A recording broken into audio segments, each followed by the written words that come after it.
All right, Shalom. I want to give all praises, honor, and glory to Yahweh, Ba'ashem, Yahweh Ba'ashem, Raquah Kadash, double honors to the apostles of GMS, and the sincere Shalom to the brothers out there pushing this truth in sincerity. And what I have here, this is going to be like a short clip or even a short video in itself. It says Taiwan preparing for war, and this was posted 5 days ago. And I'm probably going to play maybe like 2 minutes of the clip just to get to the point, because now they're starting to act on these things, or at least they're preparing for it.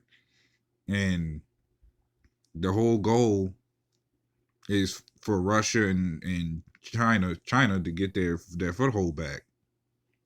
So I'm gonna go ahead and play this clip for a little bit. Welcome to the 700 Club. First aid, urban warfare, guerrilla tactics.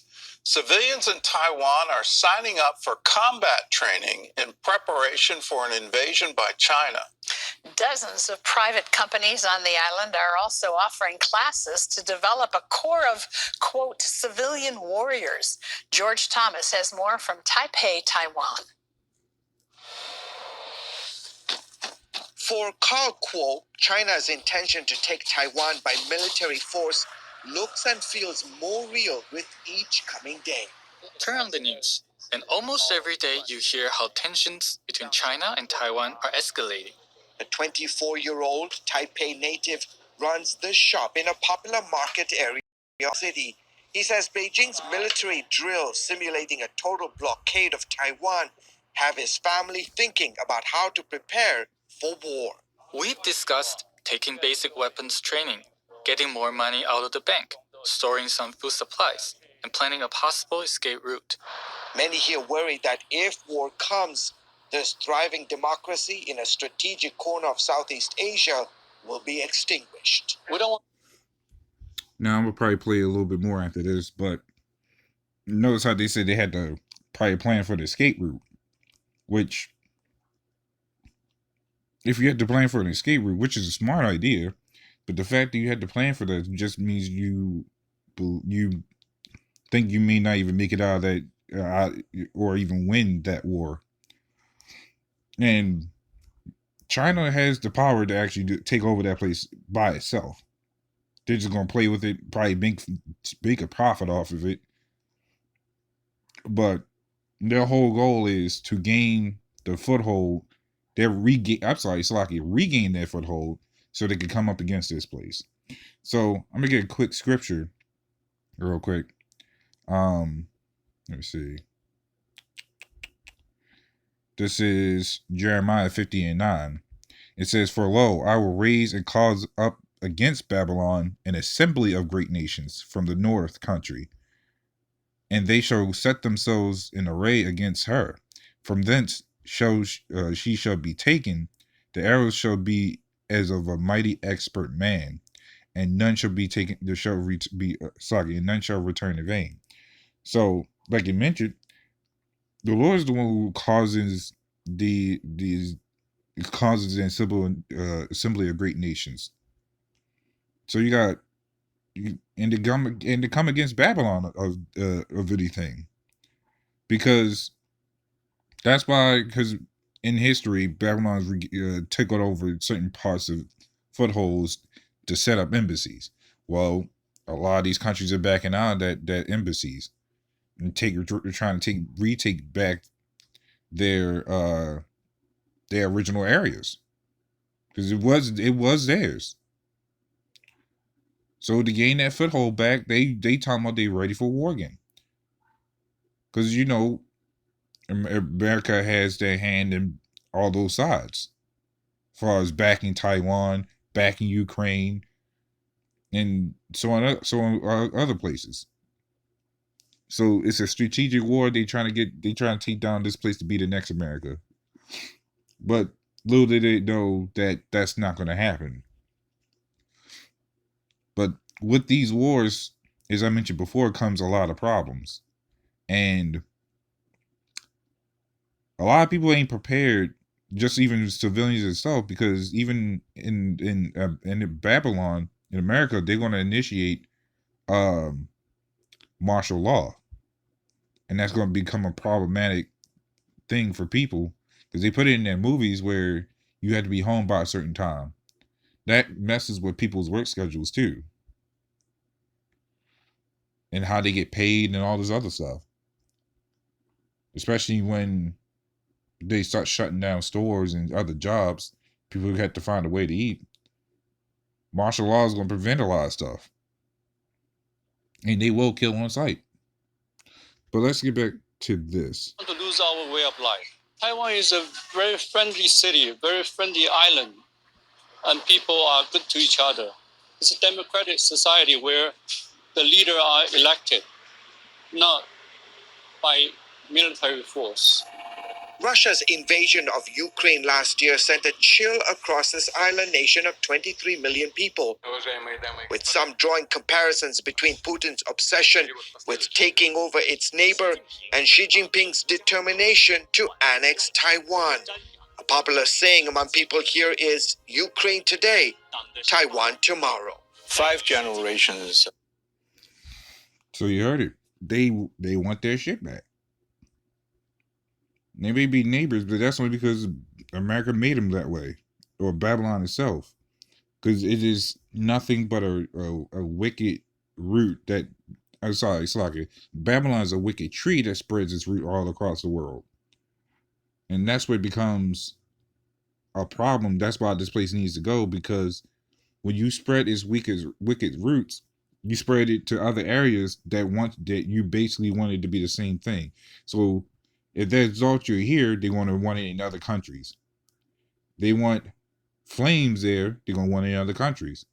That's why they talking about this whole fight with Africa. I forgot exactly where in Africa, but a certain part of Africa doesn't want the alphabet groups or the flames over there, and so they're gonna have a fight about it.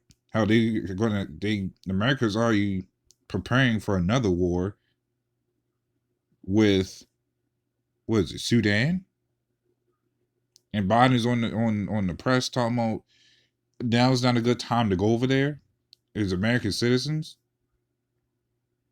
So you have to question a lot of what's going on either way. So this is Malachi 4:1. It says, "For behold, the day cometh that shall burn as an oven, and all that proud, yea, all that do wickedly, shall be stubble."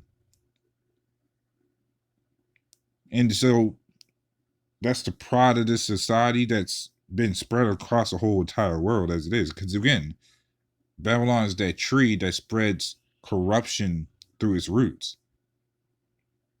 The only way the earth can get healed is if that tree gets taken out. So it says, and I forgot where I left off at Saki, but it says, and the day that cometh shall burn them up, saith the Lord of hosts, that it shall leave them neither root nor branch.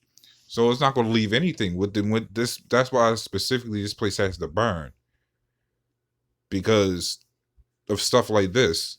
This is all equated to this war that these other countries are having. Why? Because it's actually part of prophecy, number one. But think about it. If Babylon didn't do what it did,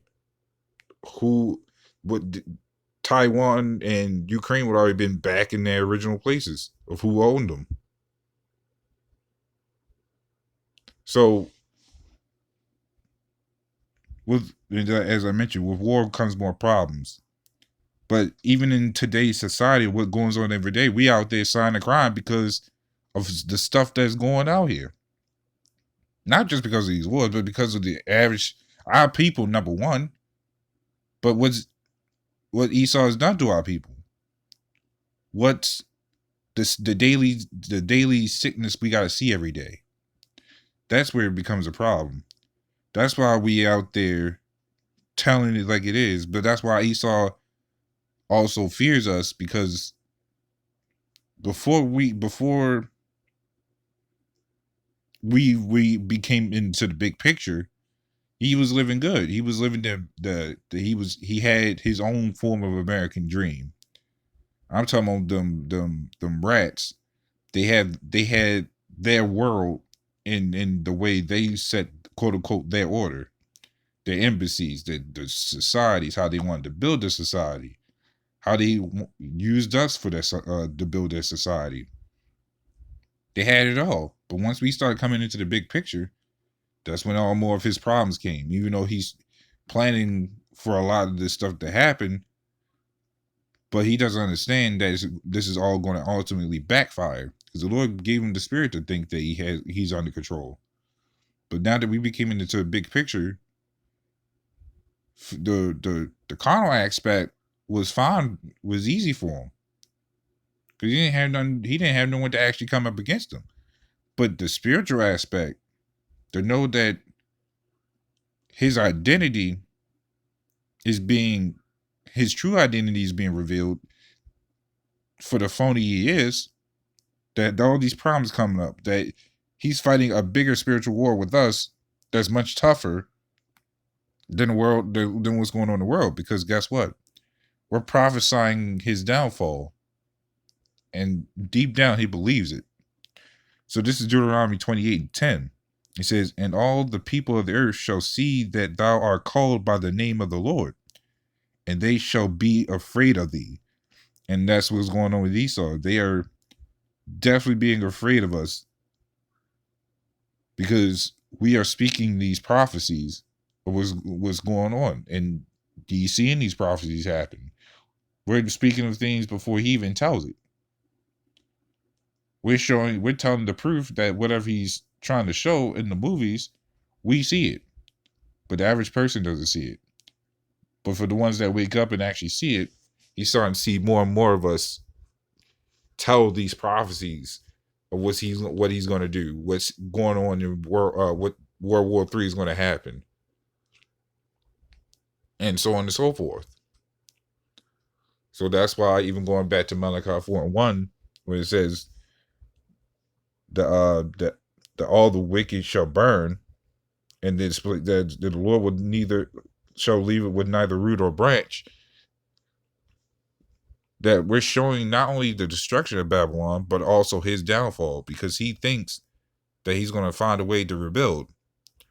But that would not be the case, as per says Malachi 1:4. But that's all I had going to that. So, Lord willing, this is a little edifying. But with that, shalom.